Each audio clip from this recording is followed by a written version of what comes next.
I had an introduction for Dr. Tharoor, but I'll skip it now because it's all done. I think so. In fact, when she said he doesn't need an introduction, I was afraid she'd follow up by saying, but he does need a conclusion.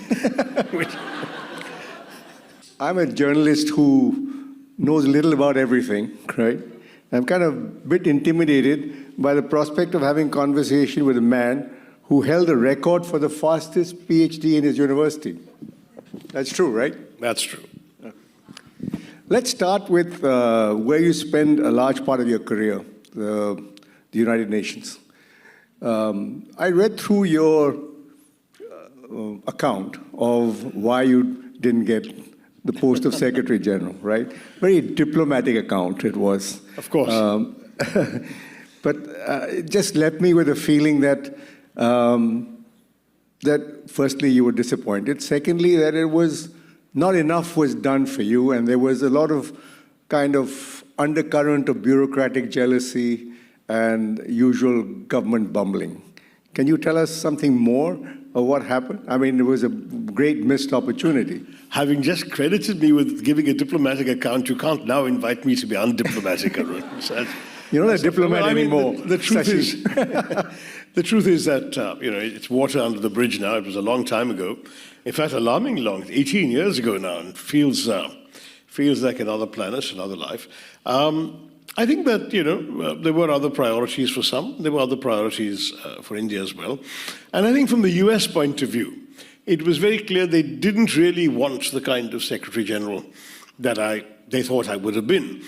You know that Mr. Bolton, who was ambassador at that time, wrote a very disloyal memoir in which he actually said he had been instructed by the Secretary of State, we don't want a strong Secretary General. And those were the instructions he had to follow. So given all of that, I think there's no point going over all that ground. I think it was worth trying. Yes, I was disappointed because in a curious sort of way, I persuaded myself that my entire working life had been a preparation for that one job. I was almost uniquely qualified in that I'd done every one of the major areas of the UN in the preceding 29 years. I'd done humanitarian, I'd done public information, I'd done political, I'd done the Security Council, I'd done peacekeeping, and I'd done management and administration running the largest department of the UN. So I sort of thought that, no one could be better qualified. But then some positions are not about qualifications. The choices are made essentially politically, and there are political considerations, and you've got a tiny electorate of just 15 countries, of which 5 have further the right of a veto. It becomes a very different story. Well, the government could have pushed harder. You say that. You said that. I mean, one can always look back with this might have been, that might have been. The government at that point was busy negotiating the Indo-US nuclear deal. So one could argue they had bigger fish to fry. Why did you leave the UN in such a cushy job and come back to the rough and tumble of Indian politics? Well, the truth is that, it was always a rough and tumble when I was at the UN too. It wasn't all that cushy. It was challenging and interesting and wonderful. But I felt that, once I had run for the top job, even though the winner, Ban Ki-moon, was gracious enough to invite me to remain, I just felt it would have been wrong because anything I had done or said or not said would have somehow been used to contrast with what was going on with Mr. Ban. It just didn't seem right. So I did sort of consider it. We mutually agreed on extending me for 1 month while I made up my mind, and then I made up my mind I really should move on. And I think in many ways, it's one of these things where, the Bhagavad Gita tells us, do the right thing irrespective of result. And that's more or less the way I felt at the end of it all. I felt the run was worthwhile, even though the result was grossly disappointing. And now the time had come to do something else. In fact, I spent a good year and a half before tumbling into Indian politics, because I got a consultancy. I was being rather well paid for my speeches in this country. There was a speaker's agency in Washington that represented me. Then I could have led a cushy life. But somehow that wasn't enough. I think at the UN one had the sense of being able to leave one's smudgy thumbprints on the footnotes of the pages of history. And you miss that. You miss that sense of relevance. So when, to my surprise, I was asked whether I'd be interested in contesting the elections, I say to my surprise because I don't come from a political family, and you know how it is in our country. Politics is very much Sonia Gandhi. And not only her, but her party and she personally. I didn't hesitate to say yes. And it was, in fact, in many ways, a decision founded on ignorance. Because I left India at 19 when the voting age was 21. So I hadn't even voted in an election. I had no idea what I was getting into. But I thought, great, an opportunity to represent the people. Let's say yes. And boy, it was tougher than walking through the minefields of Bosnia, I can tell you that. Why do you think they picked you? Well, there were a couple of reasons. And in a curious way, the failure to win the UN election had nonetheless witnessed 2 or 3 months of intensive media coverage in India, where something about me seemed to have captured the public imagination. And so there was a sense that this was the moment to, if you like, exploit it, to take advantage of it for the party, because suddenly there was somebody whom apparently large sections of the public were prepared to like. And at the same time, I was game. I wasn't asking to be parachuted into the Rajya Sabha. I was willing to go fight it out and see if I could make my case to the actual voters. And they were prepared to take a chance on me. The particular seat, Thiruvananthapuram, had been lost by our candidate the 2 previous elections. So they didn't have very much to lose. If I lost, I wouldn't be doing anything. I wouldn't be losing a seat we held. And if I won, it'll be a net gain. So why not? That's what happened. Do you regret it in any way? No, I've done it now 4 times. No, when you which is probably more than I expected to when I first embarked on it. I've had moments of regret.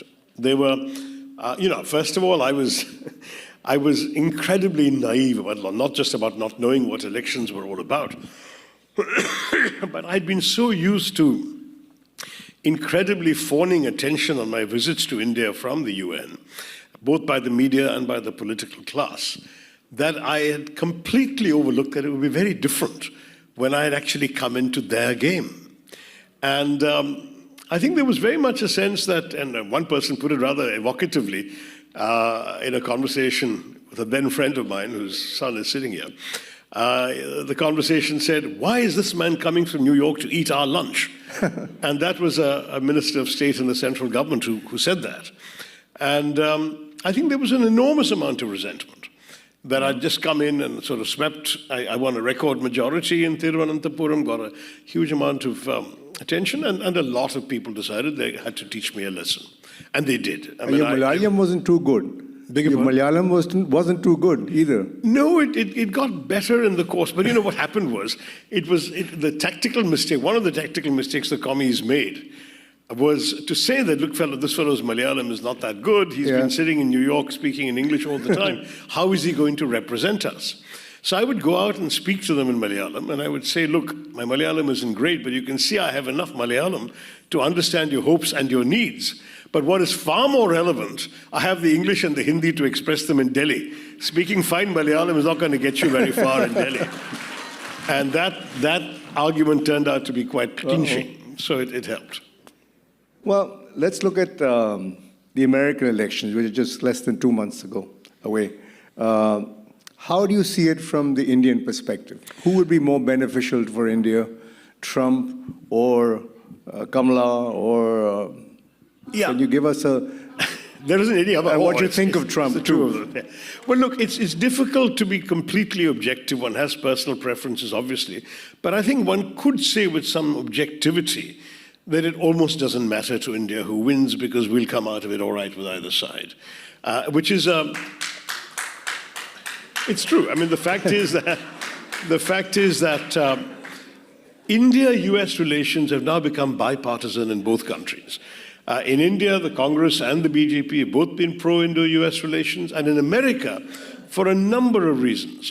Both parties, both buoyed up by all of you, the very strong Indian-American diaspora, have definitely become committed to the basic idea that Indo-US relations are important and worth supporting. And now we've seen Trump as president, we've seen Biden-Harris, and we've actually had no problems or setbacks. Yes, there haven't been any great epiphanies of magnificent major breakthroughs like the Indo-US nuclear deal was once expected to be, but there's a lot happening at the sort of subterranean level. There are working groups on everything from scientific cooperation to nuclear energy to intelligence sharing. All sorts of things are happening. And the people-to-people contact, of course, keeps growing. I think Binay Pradhan, the Consul General, had some telling figures If every third foreign student in this country is an Indian, that tells you something already. If, as he says, there couldn't be an American in this country who doesn't have an Indian friend, that's pretty telling.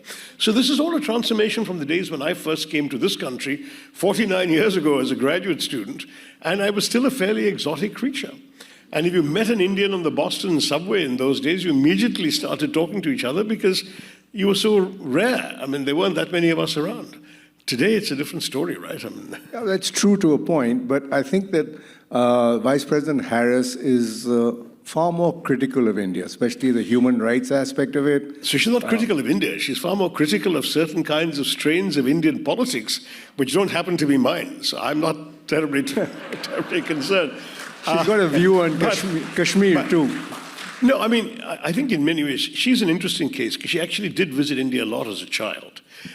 Even during the election campaign when she was running in the primaries, and of course she didn't make it, but she was doing a lot of Indian stuff. She had a cooking session with Mindy Kaling that was all over YouTube. You must have all seen that, some of you. I mean, she was very comfortable in making her doshas and talking about them, or thosais, as the Tamils would say. She is somebody who in many, many ways is comfortable with Indian culture, recounting her conversations with her grandfather, walking on the beach in Adyar. There is a level of familiarity that even one can refer to as affection. Now, that's a good thing for India. Now, within India, of course, I mean, she associates herself with that wing of the Democratic Party for whom human rights is important, for whom diversity is to be celebrated, not to be disparaged, for whom Islamophobia is shameful, all of those things. And when these tendencies manifest themselves in India, she's bound to be critical, as I would be at home and as you ought to be, Aroon.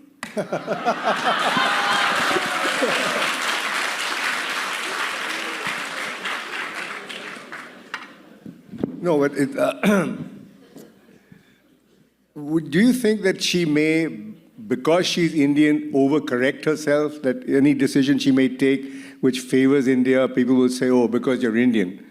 Is there a possibility of that? I don't think so, because, no decisions are ever taken by a president on her own or his own. I mean, there's an entire administrative system through which decisions are processed and filtered. So by the time it reaches her desk for signature, it's gone through very many non-Indian hands, believe me. I don't think you have to worry about that. What do you think about Trump? Can you give us a Tharusic word for him? Without being too diplomatic. I was going to say uncivilized, but I thought that might not be polite. Look, it's really not our place, especially since I have been introduced as a member of an Indian parliament and so on. I shouldn't be commenting on political leaders in foreign countries on their soil. But having said that,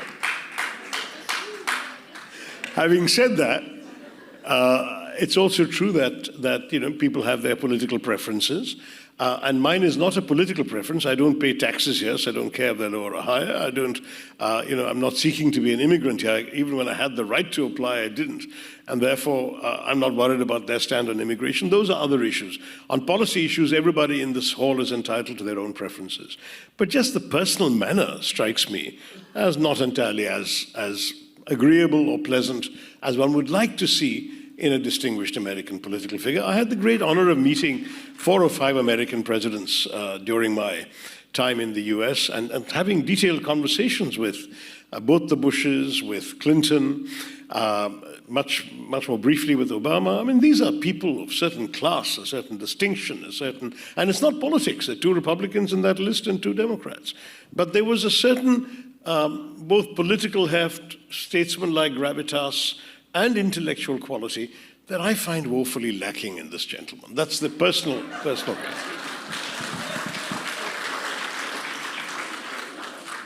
Your, how should I describe him? Your eminent leader, Rahul Gandhi, has no problem criticizing India sitting in foreign lands. Do you have he's recently made a very, what shall I say, controversial comment about the Sardars, that they cannot wear a turban, will not be allowed to go into a Gurdwara, and so forth. Have you seen that?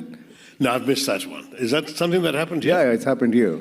And he said that India is not a fair place, and this is what's going to happen. Look, I think as the leader of the opposition, Rahul Gandhi is entitled to take his message wherever he wants to, and I think I certainly would not second guess his right to do so. I see my role considerably more modestly, and I do believe that we've long had a tradition in our country of saying that our political differences stop at the water's edge. Today, perhaps that seems a little quaint, but we do feel that when we go abroad, we are all Indians first and foremost, and not identified with a particular political cause. Having said that, I think the first person to publicly break that convention was actually Mr. Modi, who attacked all previous governments and prime ministers and even said that people used to come abroad and be ashamed of carrying an Indian passport or being Indian and so on. So a lot of those things that shocked us, which no other leader before Mr. Modi of any political party had done before, I'm afraid the convention ended there. So it's a bit rich to now blame Rahul Gandhi for doing what Mr. Modi has already done. No, but if somebody's doing something wrong, you know. Well, I'm not doing it, Arun, so let's move on. Okay, but you have to defend your leader. Anyway, you've been a Minister of External Affairs, Minister of State for External Affairs. What is your view of India's foreign policy now, especially in relation to Russia and America in context of the Ukraine war? Well, you know, on Ukraine, I mean, I'm on the record because I was the only speaker in the Lok Sabha debate to have criticized the Indian government policy on Ukraine. And my reasons were very clear and cogent. I said that we have stood for certain principles in the world for the last 50 years, in fact 70 years really, since the Panchsheel Doctrine was articulated. And those include the respect for the UN Charter, the sovereignty of states, the inviolability of their borders, and the inadmissibility of the use of force to settle international disputes. And to me, I thought it was shameful that in India's first few speeches of the UN, we failed to articulate any of those principles, of course, did not mention Russia or condemn Russia or use the word invasion or condemn it. But we didn't even articulate the principles we had always stood for, which I thought was unfortunately mealy-mouthed. I do think my criticism hit home because before too long, we did start articulating these principles. But there's still been about 20 abstentions by India at the UN General Assembly in the last 2 years. 2.5 years. And I think it's put us in a position where we have seemed to convey to the world that because Russia is a friend, we can't speak truth to it. And I think that's wrong. I mean, the whole point of friendship is that you should be honest with your friends. You can find ways of doing it. And I'm glad that Mr. Modi in Samarkand actually said, Mr. Putin, this is not an era of war. It's a modest beginning towards pointing out that Mr. Putin shouldn't have started that war and continued it. But now it's also true that India has subsequently managed its stance somewhat adroitly. It is, for example, a very, very major purchaser of Russian oil and gas. So Mr. Modi can rightly turn to the Indian public and say, if you don't like my Russia policy, you're getting cheaper oil and gas because of it. So that's a very fair point he can make. You agree with that? I agree with that, and I'll explain to you in a second why it's not just I who agree with it. The fact is that that's part of the argument. I'll come back to it in a minute. There's also the point that he's gone to Ukraine, and I thought that was a very important thing to do. So that he has actually shown India's acceptability to both sides of the divide. That going to Ukraine was particularly important because you remember he went to Moscow and embraced Mr. Putin on the very day that Russian bombs and missiles were falling on a children's hospital, killing children. Yeah. So when he went to Ukraine, Mr. Zelensky took him rather deliberately to a memorial for Ukrainian children killed in the war. But it was, in a sense, a way of expiating. So that was the second point I wanted to make, that India has been more even-handed since my original criticism 2 years ago. But having said all of that, on the Russian oil thing, it's not just India, actually. If you look at the fact, what happens to Russian oil? We actually import more Russian oil and gas than we need for domestic consumption. So what do? We send it off to the world's largest refinery in Jamnagar, where it's refined and processed, and then shipped off and exported to be bought by whom? By Americans and Brits. Yeah. So we are actually contributing to stabilizing world oil prices, first because we are essentially not competing for other sources of oil because we've got the Russians have gone from 4% of our oil supply to 48% of oil supply. So we no longer that much of oil, otherwise we'd be wanting to buy out of the Saudi Arabians and all the other sources, and that would have driven prices up, and you Americans would have been paying more at the pump if we were doing that. So that's already one contribution. And secondly, we have indirectly helped the Americans and the Brits as well with refined oil. But the Americans don't appreciate it, it seems. Or they don't realize it. They haven't been as condemnatory, partially because these two advantages have also occurred to them. What about China? What is India's approach to China? I mean, on China, we're still honestly, the largest trading partner still.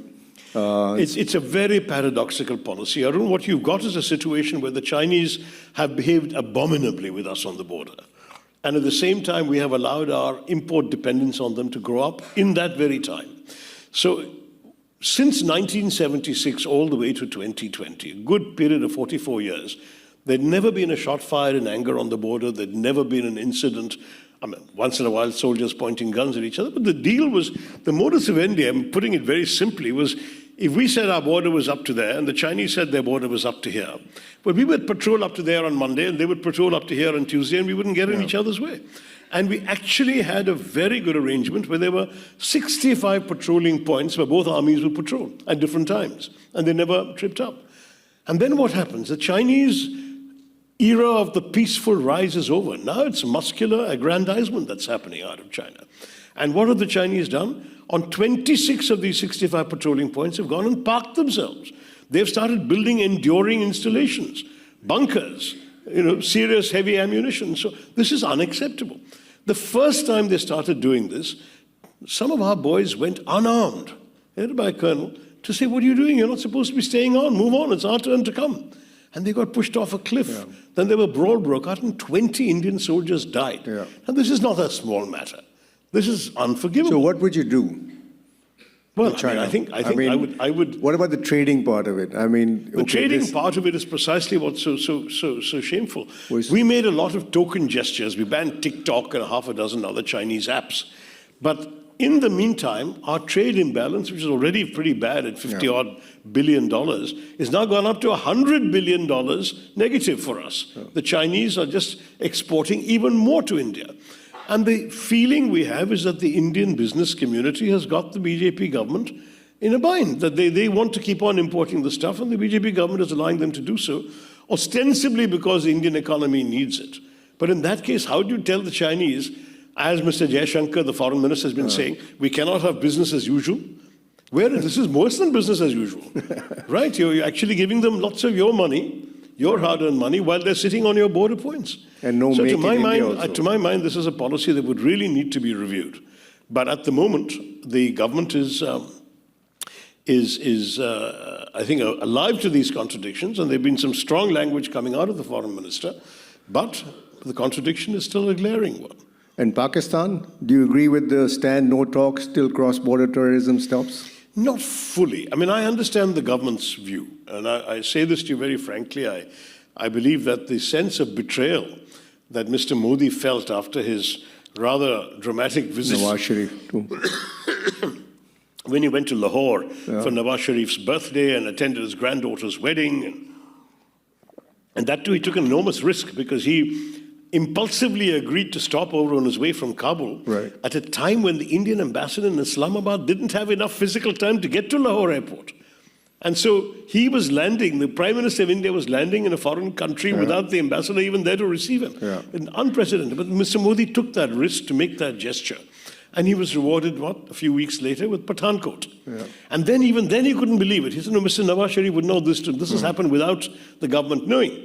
And so he invited the Pakistanis to come and inspect the airbase. To the horror of our security community, he said, how can you let the Pakistani intelligence look at your airbase? He said, no, Mr. Nawaz Sharif is different. And what happens? They come, they look around thoroughly, and then they go back and they let it be known through the Pakistani media, oh, the Indians did it to themselves. I mean, do you expect Mr. Modi to ever want to deal with them again? So the level of mistrust after that, and then you had Uri, Nagrota, there were more and more incidents. And finally, of course, Pulwama before the 2019 election. So I think in all fairness, I cannot fault the Indian government for having set their face very hard against dialogue with Pakistan. But where I can say it is that, okay, so that applies to the government because they're either unable or unwilling to rein in the nasty elements in their military and their militants. And it certainly applies to the military. But why don't we at least open up to people, to popular individual contact? Why don't we let businessmen and singers and artists and cricketers who haven't played cricket with Pakistan in each other's country since 2008? And I do believe, I really do believe that there's an enormous amount of scope, short of conceding on points of principle of the government. The irony is we've missed at least one phase when both the Pakistani civilian government and the military were very keen on peace. But at that point, our Indian government said, we don't trust these guys anymore. And you know, many of us got messages. You don't know who to deal with there, whether the military or the civilian. I mean, there was that very brief spasm, and both Imran as Prime Minister and Bajwa as the army commander were sending signals through everybody they could find that they were serious about peace. But anyway, we were not receptive. Do you agree with the abrogation of Article 370? Let's talk a little bit about your Congress party, right? You fought for the you fought for the presidency and lost. What was your motivation there? You didn't have the blessing of the powers that be there. Well, you know, actually, I fought at a time when the initial impression was that genuinely there was a desire on the part of the Gandhi family to step aside and see a change.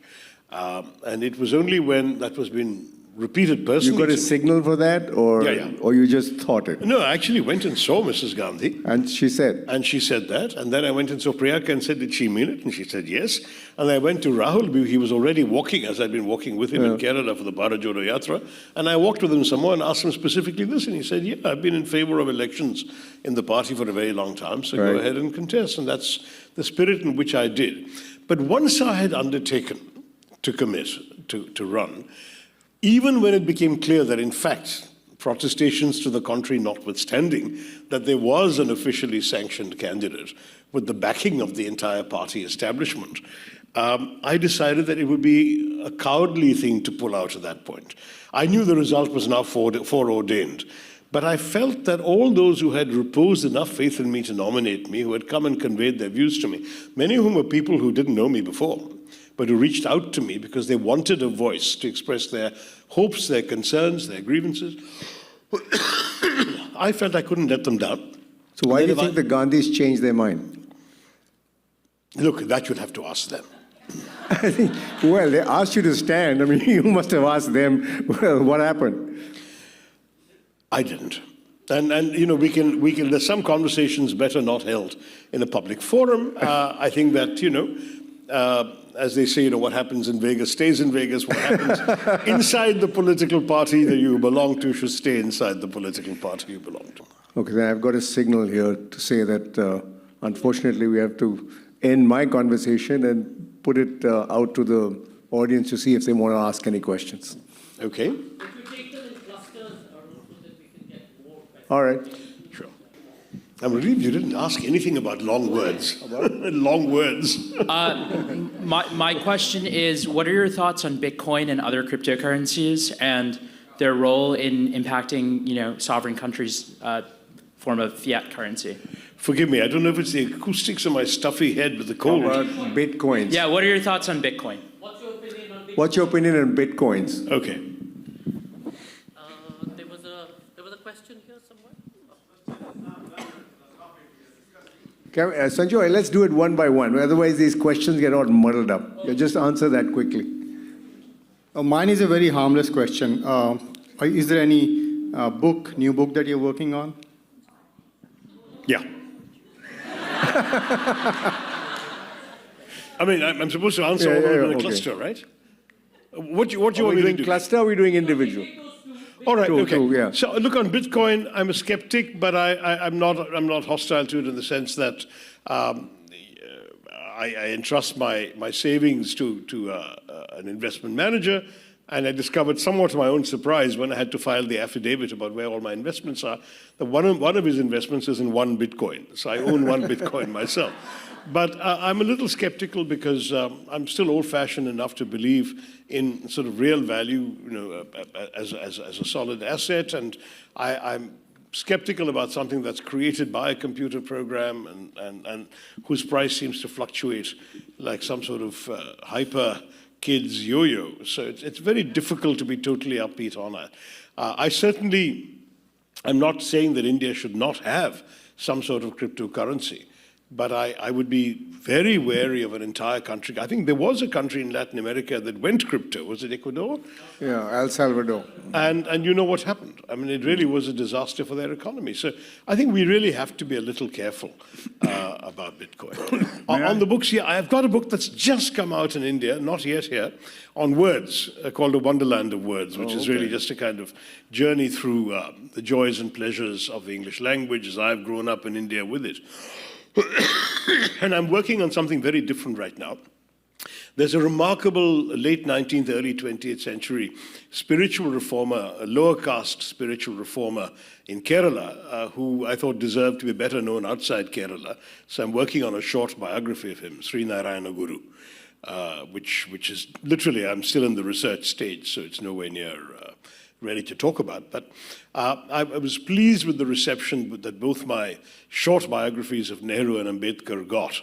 And I thought I'll try one more, at least in the genre, before I move on. Do you do your own research, Shashi? I mean, Yeah, because you're very well-researched for Nehru, books. I was still at the UN, did all my own research. For Ambedkar, I did have a couple of people digging up extra And the material British for me. Empire, Inglorious Empire, The Inglorious that had a lot Empire of was facts one and where I figures. had a full battery of researchers. Yeah, with because it had a lot of vast facts amount and of- figures.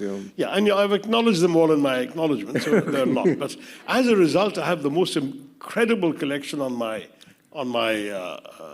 hard drive of material on that period of the British Empire, which I might grudgingly share with another researcher, because there's a lot of good stuff there that took a lot of trouble to put together. I actually asked a couple of people to go in and look at, dredge up all the old stuff, but I also got a couple of young people to go and look at the new academic writing.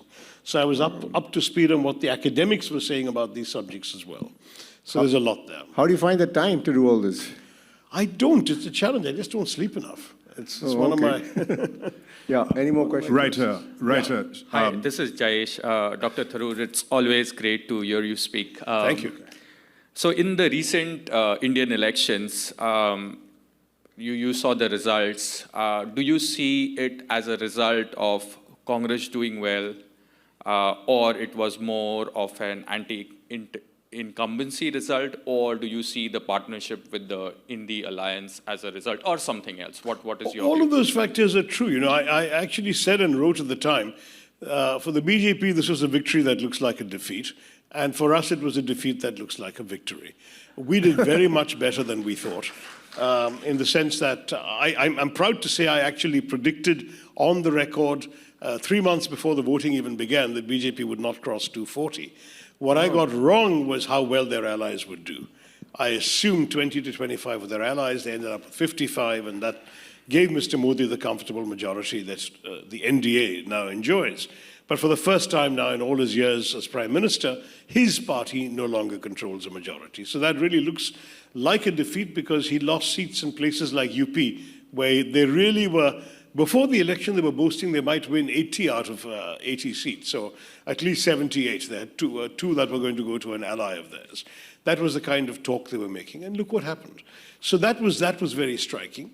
There was also a certain amount of anti-incumbency, and that too in places they weren't expecting it. There was also a certain renewal of faith in the Congress party. And as you rightly said, there was the great advantage of the alliance, because the truth is that in our country, very often the BJP was winning seats because the majority of the vote was split amongst two or more opposition candidates. Where we were able to eliminate that, we won in many more places. Never forget, and I want to point this out because there are folks in the diaspora here who may not remember this, that the BJP has never even won a majority of the Hindu vote in India. Hindus are 80% of the country. So to have won a majority of the Hindu vote, you need more than 40%. The BJP has never won 40% nationally. They won 31% in 2014. They won 37% in 2019, and they only went down to 36% in 2024. So they've never had a majority, even of the Hindu community, let alone of the national vote. But they were winning a lot because of our first past the post system, where they were 35%, 40%, you'll find that the others have divided the 60% between them, and so you sail through. Where we were able, and it wasn't everywhere, but where we were able to eliminate the risk of that and have just one strong opposition candidate as an alternative, in many cases, people voted for the India Alliance candidate. So every factor you mentioned is valid. Wasn't the factor, one of the factors was the reservations, the whole issue boomeranged on them, that they're going to go 400 pars, amend the constitution, eliminate reservation. That's what played in your favor. And Congress really capitalized on it. Well, their hubris definitely hurt them. You remember they announced at the very beginning that they were going to come back with more than 400 seats in Parliament. Ab ki baar 400 par. And people started asking, why do you need 400? You've been governing fine, doing exactly what you want with 300 and change. Why 400? And then we all said, of course, they want a majority to amend the constitution and create the Hindu Rashtra of their wet dreams. And suddenly, people started saying, oh my gosh, that's what they want to do. And then 2 or 3 BJP candidates who hadn't obviously read the script started saying that, yeah, we need these kind of seats in order to amend the constitution. And we naturally lapped into that and said, what do they want to amend? Maybe they want to take away your reservations. You want that? And of course, a lot of people turned around and said, no, we don't want that. So these were some of the factors that definitely happened. One of the issues with the Congress Party is that, you were the authors of liberalization, right? And now it seems to be that you're moving more towards socialism, right? PSUs are going to provide the employment. Welfarism, I think, more than Well, that. welfarism, all of you practice, right? It's only what kind of economy do you want? Is it a market economy or a state-driven economy? It seems to me that, Congress always had the kind of socialist, closet socialist, and now they've come out of the closet with Rahul Gandhi, and he wants a much far more socialist kind of way of doing things. The way I'd articulate our policy, and mind you, there'll still be discussions within the party if we ever come to power, but one way that I've expressed it in Parliament, and I'm proud to say Mrs. Gandhi was sitting there and applauded when I said this, was that we do believe in the free market, we do believe in liberalization, but we also believe, unlike the other guys, that the revenues that come from the fruits of this liberalization should be distributed to those who have nothing. That, the magic of the market will not appeal to those who cannot afford to enter the marketplace. So in order to give them a leg up and give them an opportunity to participate in the market, you give them support and welfare and some of the government's revenues. But it's not anti-market, it's actually strengthening the market in the long term because there'll be more participants who become consumers and customers of the future. That was my logic, and I'll stick to that. And a perfect place to stop. Okay, I think... Okay, there is a lady who's had the mic and has been waiting. I've I'm been really given a sorry signal. because we're Last so question, late. quickly. We're really late. Yeah, last question. Can we get a I don't question think in? it's working. Okay. Dr. Tharoor, Mr. Puri, what an engaging conversation. Thank you. My question to Dr. Tharoor is, in the light of the utter pandemonium the world is in, especially what's happening in the Middle East, Gaza and Israel and so on, what is the relevance of United Nations still? Oh my word, that's an entire seminar in itself, I'm afraid. He'll write a book on that. Yeah, I mean, it's a vast subject. I mean, the fact is the UN is a forum of governments. They reflect the inequalities of governments, the different stands government takes. When governments agree with each other, the UN is empowered to do a lot. When governments disagree, the UN is less efficient. One cannot discredit the UN by its failures any more than one can glamorize it only by its successes. It's succeeded often enough to win 3 or 4 Nobel Prizes for peace. So it's done a lot of good work. But there are situations in which the UN, being a mirror of the world, reflects the fact that there are countries that don't agree. And when those countries are powerful countries, big countries, superpowers, permanent members of the Security Council, the organization does seem paralyzed. I still feel that more could have been done by, and I'm going to come out on a limb and say this, I've said it already in an op-ed in India, that I remember when Mr. Clinton threatened to bomb Baghdad the first time back in '98, Kofi Annan didn't stand on ceremony. Within 24 hours, he got on a plane and flew to Baghdad to persuade Saddam Hussein to cooperate with the UN weapons inspectors. That was defiant action in the face of the determination of a permanent member of the Security Council. So I don't accept that when the permanent member is determined to do something, that the Secretary General is powerless to act. He was able to buy the Iraqis 8 or 9 months of peace till Saddam again came into a confrontation with the weapons inspectors, and then Mr. Clinton didn't wait and he bombed the place. But the fact is that at least he took that initiative and he brought about some degree of peace at that time. When the Brits and the Americans were shouting from every available rooftop that the Russians were amassing forces to march into Ukraine, from December to February, just read the headlines. Every day there was a statement by some American or some Brit that they have intelligence information, satellite information, Russian troops are amassing, etc. Why didn't the Secretary General get on a plane and go to Moscow and say, what are you doing here? What is your intention? What do you want? And then go to Kyiv and say, look, they seem to be serious. If you want to forestall a war, this is what they want from you. And we can do this without war. Something like that. At least the attempt, I believe, could and should have been made. It clearly wasn't, and that, I think, is something that dismays me. But that's the Secretary General. The UN as a whole, the great contradiction with the UN is both an arena or a stage and an actor. The stage is a stage occupied by all the member states. The actor is the Secretary General, or the troops, or the agencies that go out and implement what the member states agree on. And ultimately, what you're seeing in the examples you gave of Gaza and Ukraine and so on, is that member states don't agree, and so the UN has not been as effective as possible. But there will be a crisis coming along down the road next year or somewhere else, where member states do agree, or do agree sufficiently for the UN to make a real difference, and then you won't ask that question anymore. Thank you.